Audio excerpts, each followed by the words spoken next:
So good day everyone. I am here at MCE Kantilan. So right now we're gonna ask random students about questions related to racism and ethnicity that is in line with our activity in multicultural education. So okay, waiting for let's go.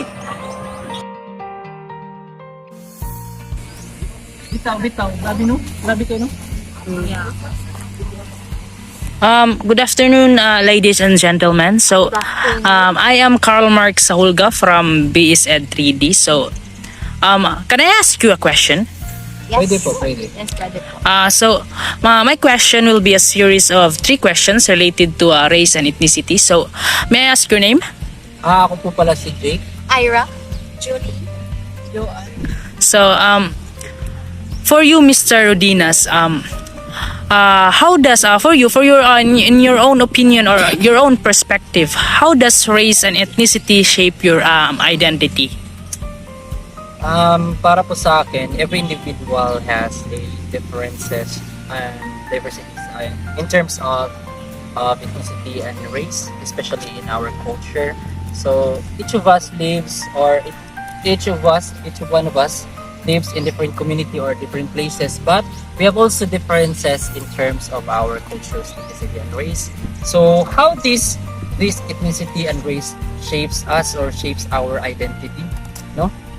So this shape as the time that we are born, from the time that we are child, and from now that we are now old, we've learned or we've practiced different practices in terms in religion, socio-economic status, and our gender. And from that, tinuro sa atin, especially ng ating mga magulang, kung ano ang ating kultura sa ating ethnicity at our race. So, for example na lang, sir, na sa aking mga magulang, tinuruan ako ng aking mga magulang how to do mag-bless. Ganon, tinuruan ako ng aking mga magulang kung paano gawin. So, from that, it represents to be as a Filipino people, as a Filipino citizen. So, dahil dyan, ito ay naghubog sa akin kung paano magrespeto ng ibang tao, lalo na sa mga matatanda. So, that is how ethnicity and race shapes or teaches us to become a respective or paano rumispeto ng ibang tao. So, ganun po ang aking sagot. Thank you, Mr. Rodinas. So my second question is for you, Miss Jolly, right? Jolly, right? So my question will be, have you experienced or witnessed racism or prejudice? If yes, then how? Yes, I have experienced or witnessed racism or prejudice in my life. Not just only me, but I know there are a lot of people out there experience also racism or prejudice, and we experience discrimination also. It's really hard for shake it off because you're not sure how to handle those experiences, especially if you're the target of it.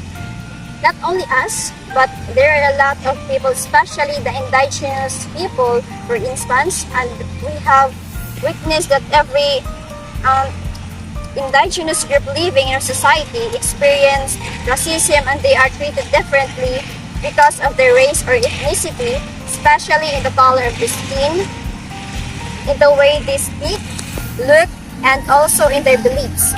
Being the target of discrimination can evoke many strong emotions, including anger, sadness, and shame. Through our anger, we can harm other people, and with the discrimination we experience, we can commit suicide because of the shame we feel. How about you, Miss Ira, right? Miss Ira? Yes. So have you experienced prejudice or racism in your life? If yes, then how? Yes, I've experienced prejudice when I was a kinder. Since I am half Muslim, so my religion is Islam.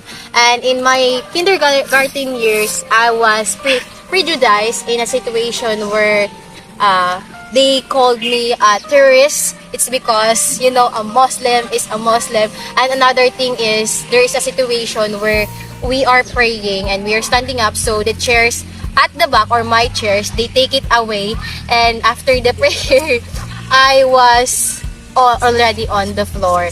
Another thing is in my junior high school years, transferring in another school is very challenging and hard for me, because some of my classmates also binabantayan po nila yung mga sinasabi ko, especially yung mga Bisaya term, and they make fun of it. So those are my experiences or in prejudice. Thank you. So for the last question, Miss Okura, right? So I'm going to ask you this. What steps can you take to challenge your own biases and assumptions?